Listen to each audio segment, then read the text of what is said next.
কবি হিমাংগ দাসৰ কবিতা সীমান্তৰ ফোন।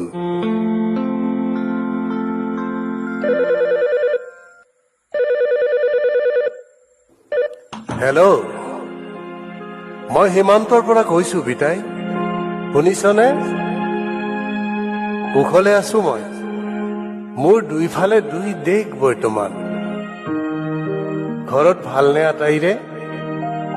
গাঁওখন কেনে আছে আমাৰ? গাঁও জাৰ পৰিছে চাগে বেয়াকৈ। এতিয়াও শুকান গোবৰৰ পিঠাৰ জুইত সেকি আছনে তোৰ হনু লোৱা গাল দুখন? আয়ে কাউৰী দেখিলে ৰাম ৰাম কৰেনে? সমাজৰ মেলত এইবাৰ সুতখিনি দিবি ঠিকে থাকে। ভনীৰ বিয়াৰ ধাৰ মাৰিম লাহে লাহে, মুকুলাম বন্ধকী মাতি, তই চিন্তা বেছি নকৰিবি। ভাকেই নাপাওঁ কিদৰে লাগ বুলিলে গুচি যাওঁ। ল'ৰাটোক বুজাবি, পূজাৰ ফটা বেলুনত সি কান্দিলে তই চাগে বৰকৈ আশা দিয় তাক, মই গলে নফটা বেলুন নিম বুলি। মই কেতিয়া ফুটো হিচাপ নাই। কি কৰিম পিতাই, উপায় নাই, হুকুম বন্ধা চাকৰি। আইক নকবি কাহানিও কি শপতেৰে সিংহ সজোৱা হয় আমাক। ওপৰ এলাৰ হুকুমত জোহান নামে যায় ৰাতিৰ সপোন দেখিব পৰা টোপনি।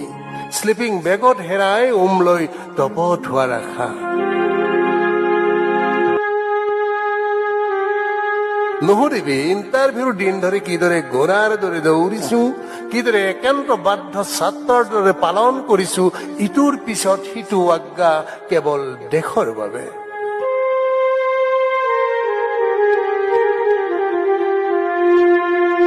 ৰাইফল লৈ পায়খানা যোৱাৰ দুখত, কুজা হৈ মাইল মাইল খোজ কঢ়াৰ বিষত মই কেতিয়াবা নিৰ্বাক হওঁ। সেই যে ঘৰত বাৰীমূৰত ফুৰা হব যাওঁতে কাণৰ কাষেৰে মহ যায় কুংকুঙুৱাই, ঠিক তেনেকৈ ইয়াত প্ৰায়েই গুলি যায় জিউটোক জোকাই। বৰ্ডাৰ চিনেমাৰ দৰেই পিতাই, অলপো ভুল নাই। এবাল্টি পানীৰে যেতিয়া দুদিন চলো জংঘলত, গাঁৱৰ সেই পহুমাৰালৈ বৰকৈ মনত পৰেও।